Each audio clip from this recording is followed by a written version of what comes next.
하나님 말씀 같이 보겠습니다. 마태복음 26장 63절 64절 신약성경 48쪽에 있습니다.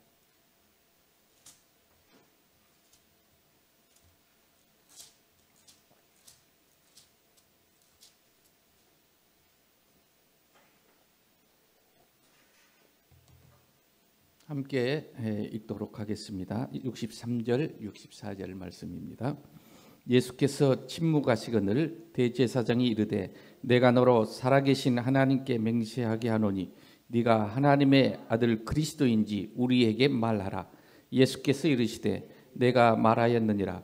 그러나 내가 너희에게 이르노니 이후에 인자가 권능의 우편에 앉아 있는 것과 하늘 구름을 타고 오는 것을 너희가 보리라 하시니. 아멘. 오늘 함께 나눌 은혜의 말씀 제목은 예수님은 어디 계시며 무엇을 하시는가? 예수님은 지금 어디 계시는가? 예수님은 지금 무엇을 하시는가? 여러 가지 상황 때문에 요즘 우리 모두 많이 힘들고 또 답답하고 또 미래에 대한 그런 불확실성 때문에 아픔이 많은 시대에 우리들이 살면서 오늘 이 말씀이 참 예수님은 지금 무엇을 하고 계시고 어디에 계시는지 좀 궁금하기도 하고 그렇습니다. 그래서 오늘 말씀은 정말 우리의 삶과 직결되기 때문에 아주 중요한 말씀이라고 저는 생각을 합니다. 이 말씀은 내가 어떻게 존재하고 또 내가 어떤 존재이며 나의 정체성이 무엇인지 그리고 또 내가 하루하루 살아가는 이 삶에 있어서 이 삶이 여러 상황들이 어떤 의미가 있는지에 대해서 오늘 예수님께서 말씀해 주시는 것입니다.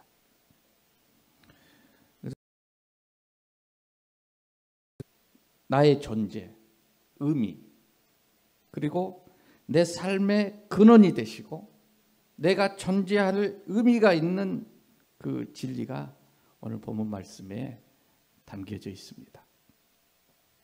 오늘 말씀을 두 가지로 나누어서 함께 은혜를 나누겠습니다. 첫째는 지금 예수님은 어디 계신가? 그 말은 예수님의 위치, 신분을 말합니다.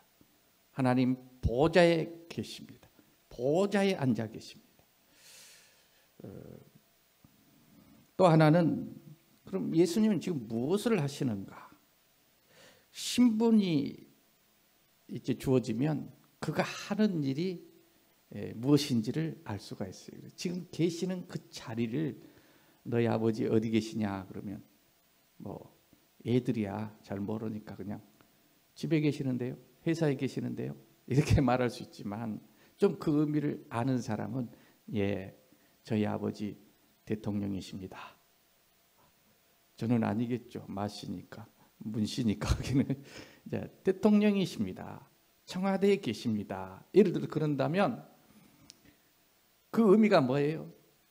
그 자리가 말하는 무엇을 하는지 어떤 권능을 갖고 있는지 그를 말해주는 거죠. 그래서 오늘 그 신분이 곧 보좌에 앉으신 보좌 권능의 우편에 앉아 계신다라는 것은 바로 그 자리 신분이 무엇을 하고 계시냐를 나타내시는 겁니다. 이 두 가지가 사실은 하나입니다. 예수님이 어디 계시는지 그 신분에 의해서 하시는 일이 결정되기 때문이죠.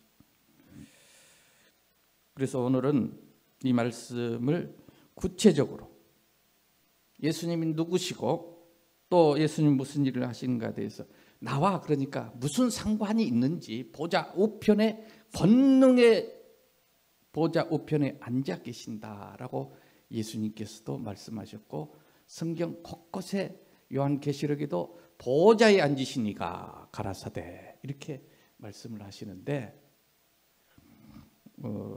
그 보좌에 앉으신 그분이 그분의 신분과 그분의 하시는 일이 저 청와대에 앉으신 그분의 신분과 그분이 하시는 일이 오늘 나에게 무슨 상관이 있느냐 그게 중요한 것입니다.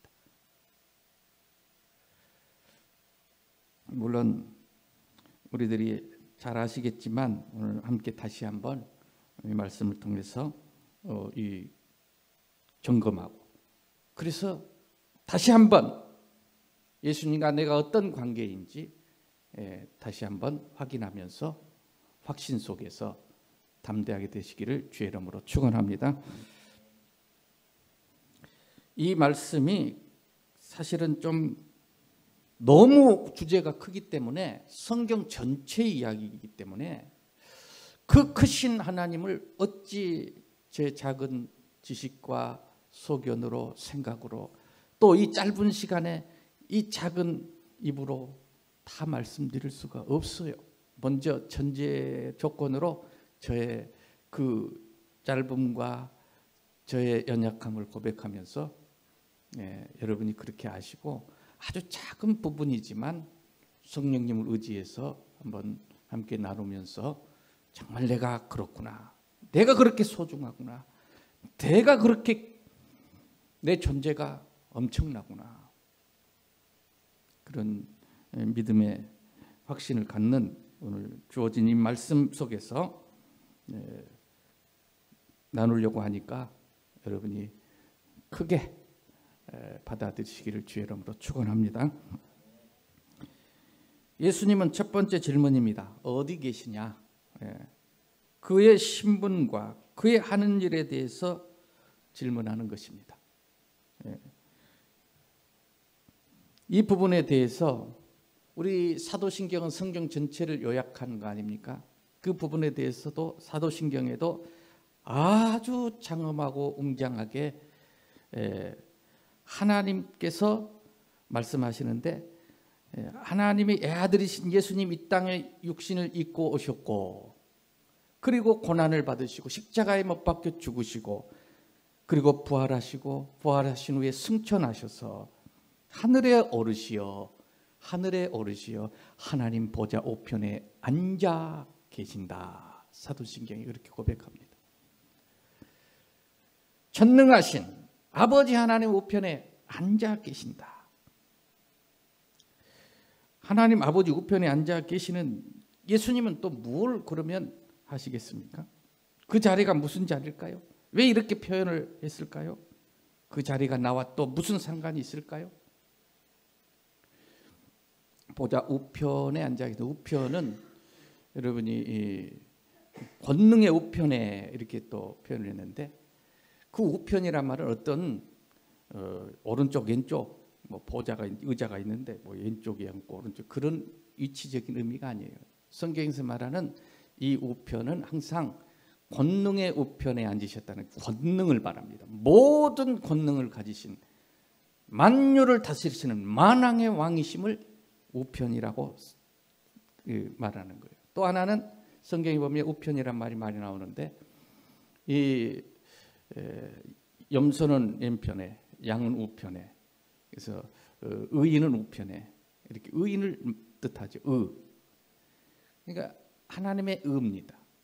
하나님의 의, 선.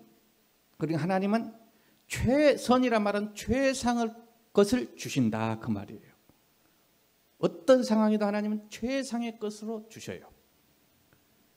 그래서 보좌 우편에 앉아 계신다 그 말은 우편이란 말은 그 모든 권능을 가지시고 우리의 삶 속에 있어서 모든 것을 합력해서 선을 이루신다면 최상의 것으로 바꾸어 주실 수 있는 분이시다. 그런 말씀입니다. 할렐루야. 여러분 인생 그래서 시작이 하나님 알파와 오메가 하나님이 시작하셨고 끝 하나님 끝내주시니까 최상의 것으로 하나님께서 주시는 것이고 결국은 그 과정 속에서 있을 뿐입니다.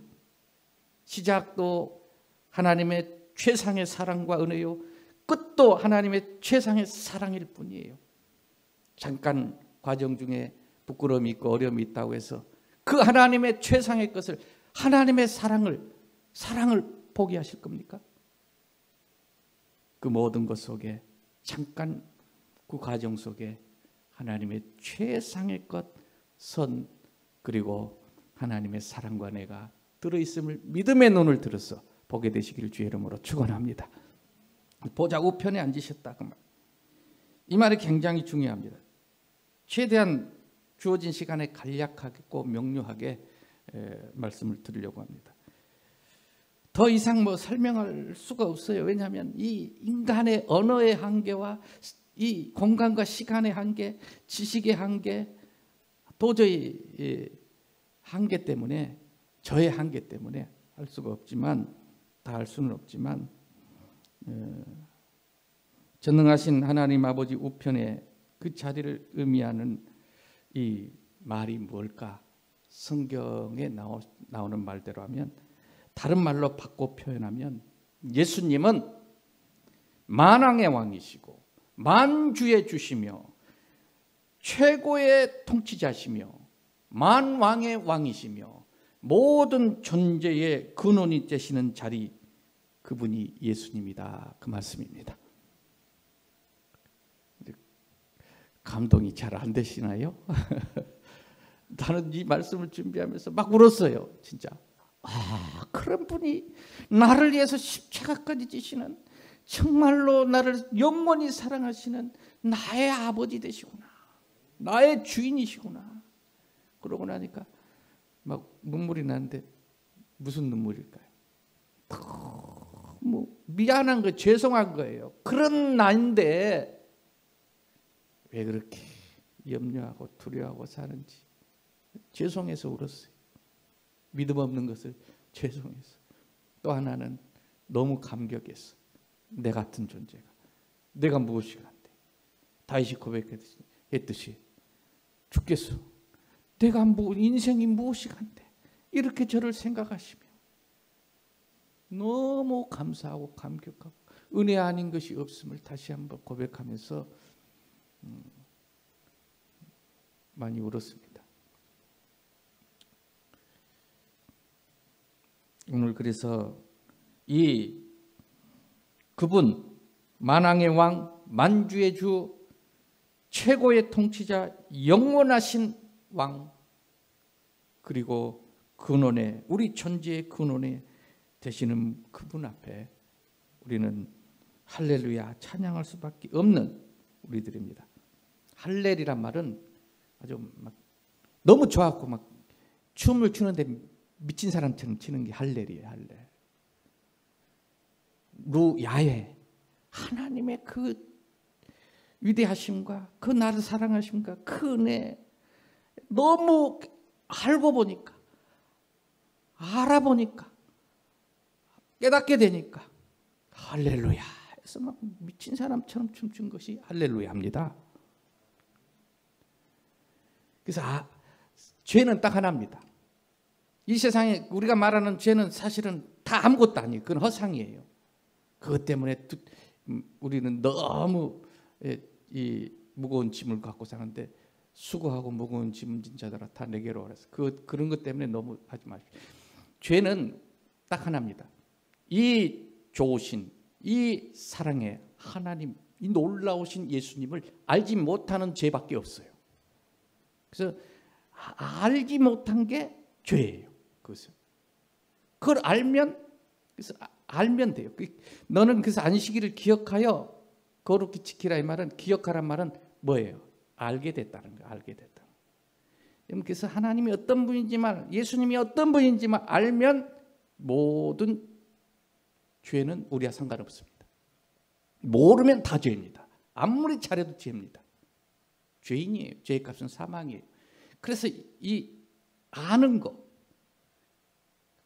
그래서 영생은 참 하나님과 유일하신 참 하나님과 그가 보내신 자 예수 그리스도를 아는 것이다. 그랬어요. 모르면 죄입니다. 다. 알면 죄가 없어요. 우리는 어차피 죄인이에요. 죄를 지어서 죄인이 아니에요. 원래 죄인으로, 연약한 인간으로 만드셨어요. 엄격히 따지면 죄를 짓게 하신 분이 하나님이에요. 좀 완벽하게 만들었으면 죄를 안 질 거 아니에요. 그런데 하나님은 우리를 연약하게 만들어서 하나님의 의, 하나님의 은혜를 깨닫게 하시는 겁니다. 그래서 알아버리면 죄는 없어져요. 내가 연약한 죄인이란 걸 알면 죄는 없어져요. 모르면 죄인이에요. 끝까지. 그래서 이런 표현, 하나님 보좌 우편에 앉아 계시다는 이 고백이 성경에 수없이 나와요. 제가 찾아보기엔 16번 참 놀랐습니다. 이 앉아 계시다는 의미를 우리는 그래서 다시 한번 중요하게 여기면서 참 16번 나온 것을 찾으면서 제 가슴이 떨렸습니다. 와, 그렇구나. 네. 이 16가지 중에 한 가지만 말씀드리면 히브리서 1장 3절에 이는 하나님의 영광의 강체시요 그 본체의 형상이시라 그의 능력의 말씀으로 만물을 붙드시며 죄를 정결하게 하시는 일을 하시고 높은 곳에 계신 지극히 크신 이의 우편에 앉으셨느니라. 이 말씀 앞에 우리는 당연히 엎드리고 경배하고 이 사실 앞에 우리는 당연히 엄청난 기쁨과 찬양과 소망을 갖게 되고 놀랍고 중요한 말씀인 것입니다. 얼마나 이 말씀이 예수님 하나님 보좌 우편에 앉아 계시다는 이 사실이 대단한 것인지에 대해서 오늘 우리는 헤아릴 수가 없는 것입니다. 모든 천군과 천사도 찬양하고 그래서 가능한 범위 내에서 한계는 있지만 좀 살펴보는 것입니다. 자, 오직한 예수님 지금 어디 계신가? 하나님 보좌 우편에 계신다. 나와 무슨 상관이 있느냐? 이제 중요한 건 그거예요. 사실이에요. 아니라 해도 사실이에요. 뭐 착각해도 사실이고 오해해도 사실이에요. 그러나 나하고 어떤 의미가 있느냐? 그건 가장 중요한 것이죠. 그런데 하나님 아버지 우편에 앉으신 예수님께서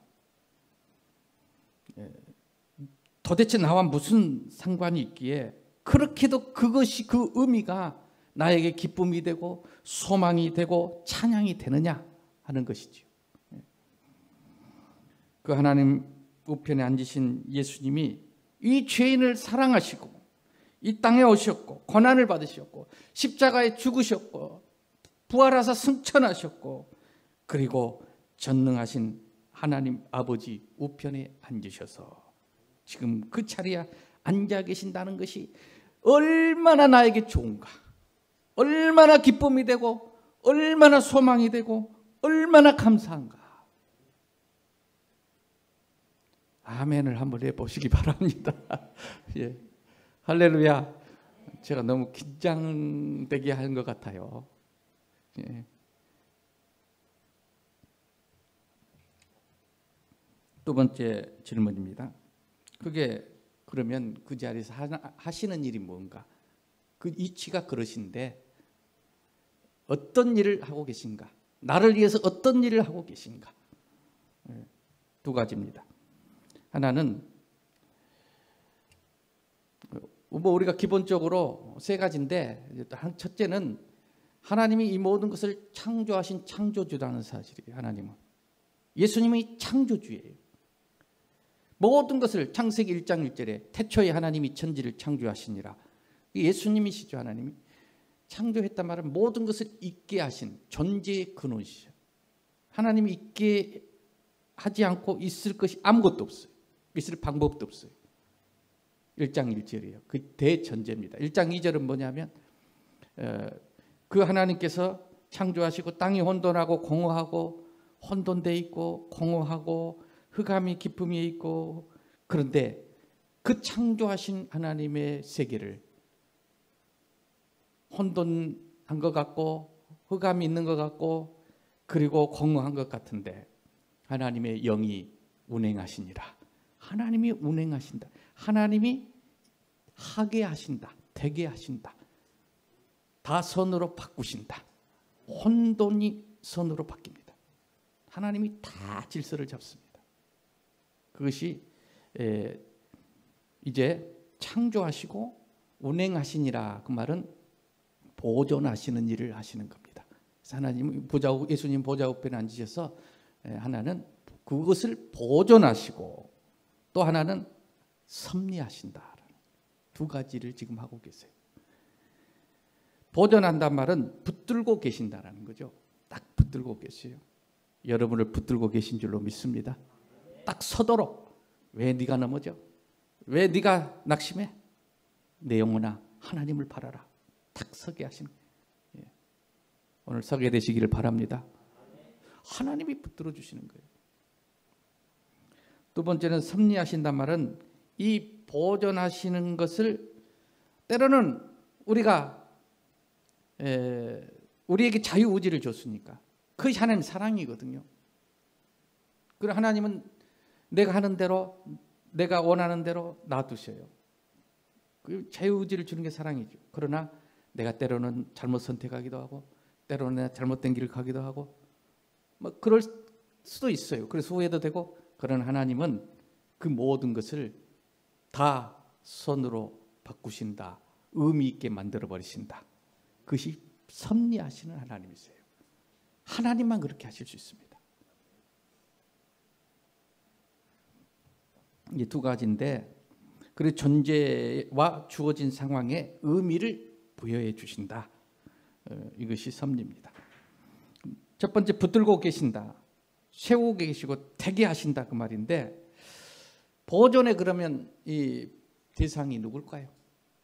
보존의 대상은 만유. 첫째는 만유를 붙들고 계십니다. 그러니까 만물이 지금 서 있고 저 해가 오늘 아침에도 뜨고 저 해가 수천 년 만 년이 지나도 계속 빛을 내고 있고 타고 있잖아요.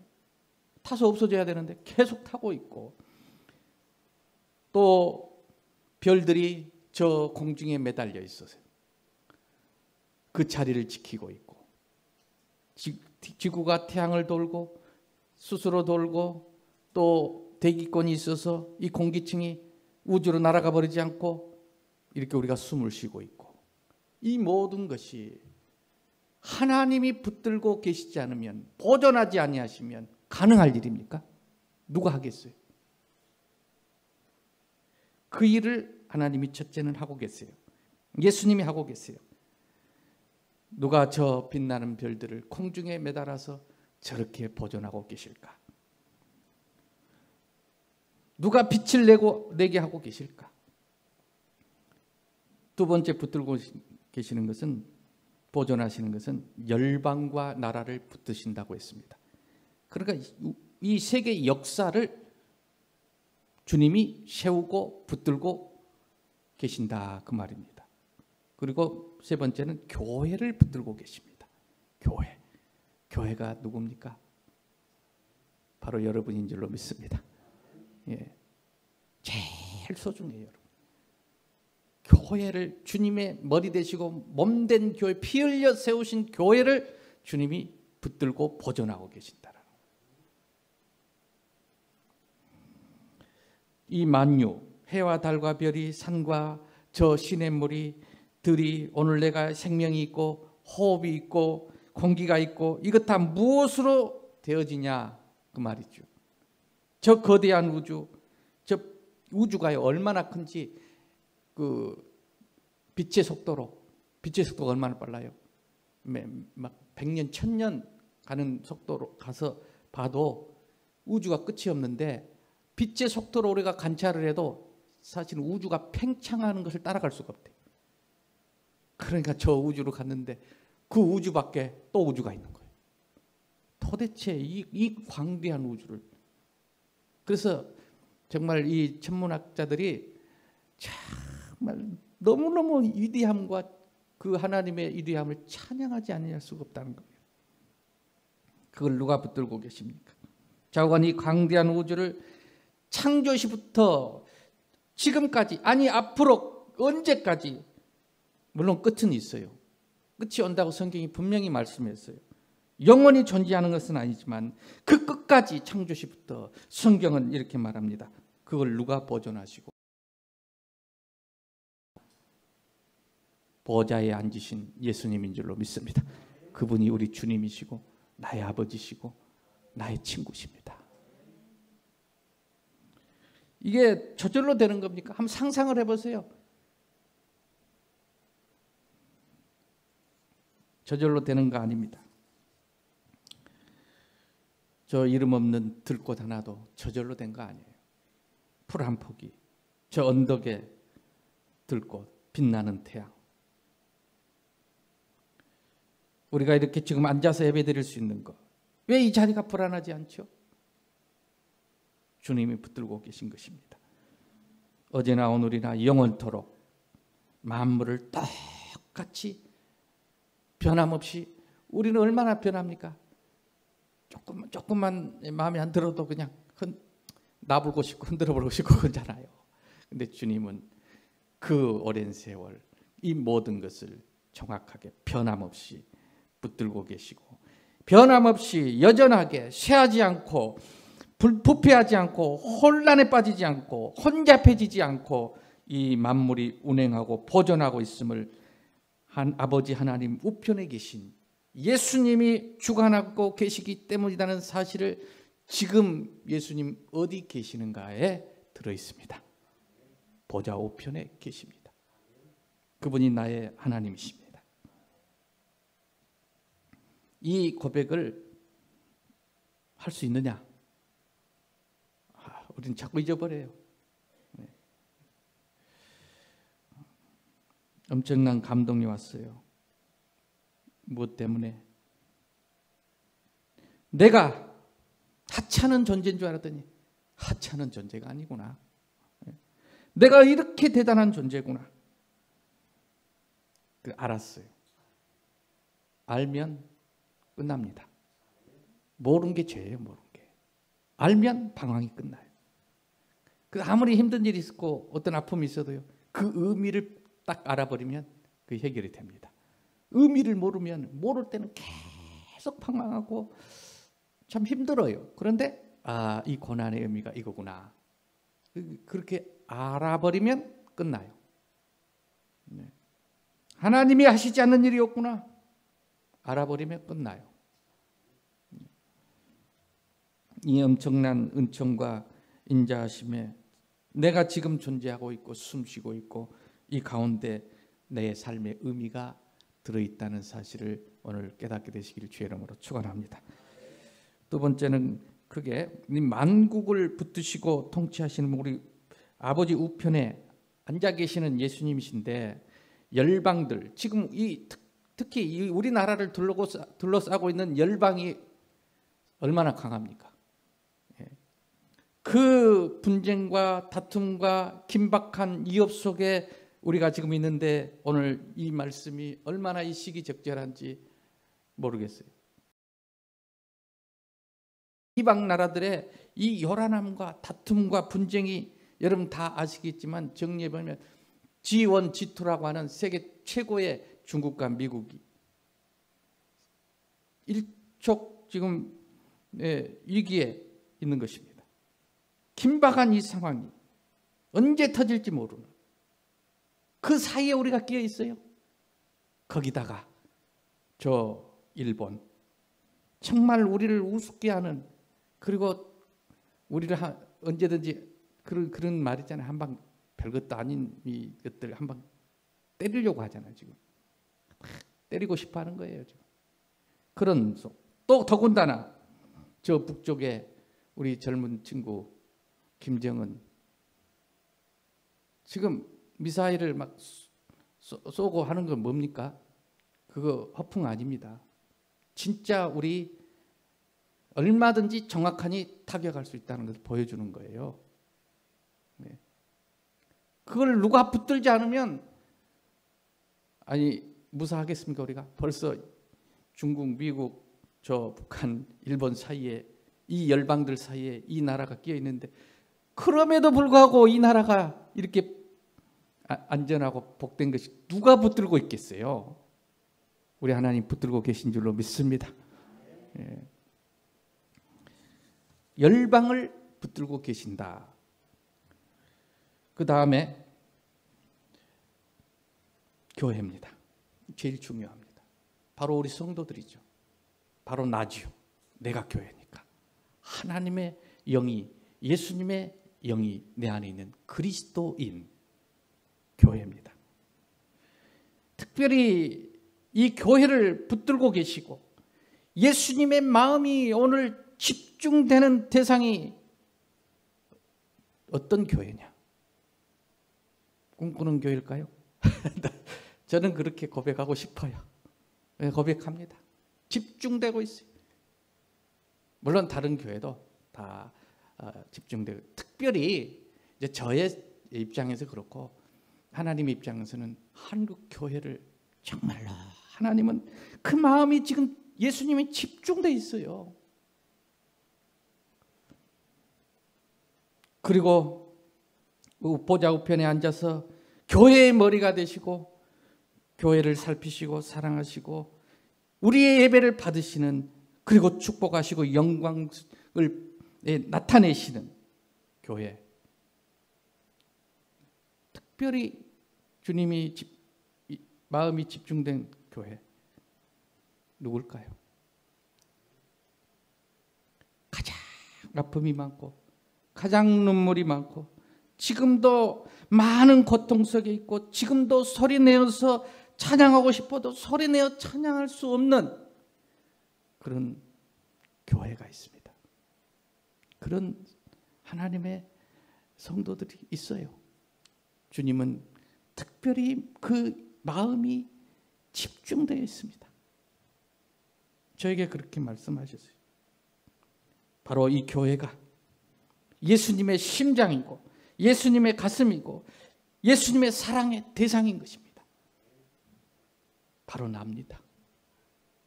그래서 나의 하나님이에요. 아브라함의 하나님, 이삭의 하나님, 야곱의 하나님이라 부르라. 하나님 자신을 소개했는데 그 말은 바로 하나님은 너의 하나님이다. 그리고 그 아브라함 삶 전체를 이야기하셨죠. 이삭의 삶 전체를 이야기하시고 야곱도 나의 하나님일 뿐만 아니라 나의 삶 전체의 하나님이시요 보좌 우편에 계신 예수님은 바로 그 나의 주님이신 줄로 믿으시기를 바랍니다. 그 교회를 향한 간절한 하나님의 소망이에요. 나를 향한 소망이죠. 그래서 우리는 담대할 수 있는 것입니다. 그리고 크게 두 번째로, 그럼 예수님 하신 일이 뭘까? 섭리하시는 일을 하시죠. 만물을 창조하실 뿐만 아니라 있게 하시고 또 운행하시고 영이 운행하시고 그리고 보존하시면서 이제 섭리하시는데, 이 섭리라는 말은 존재하는 것과 살아있는 상황에 의미를 부여하는 겁니다. 나의 삶 전체에 어떤 상황, 사건을 다 의미를 부여해 주시는 거예요. 어떤 일이 있어요? 왜 이런 상황이 생겼을까? 왜 이런 아픔이 있느냐? 주어진 상황과 아픔에 의미가 부여되면 그것이 구원이에요. 그의 기쁨이고 자유입니다. 예수님 바로 그런 일을 지금 하고 계시죠. 오늘 말씀에 그렇게 섭리하시는데, 의미를 부여하시는데 요셉은 그 의미를 알았어요.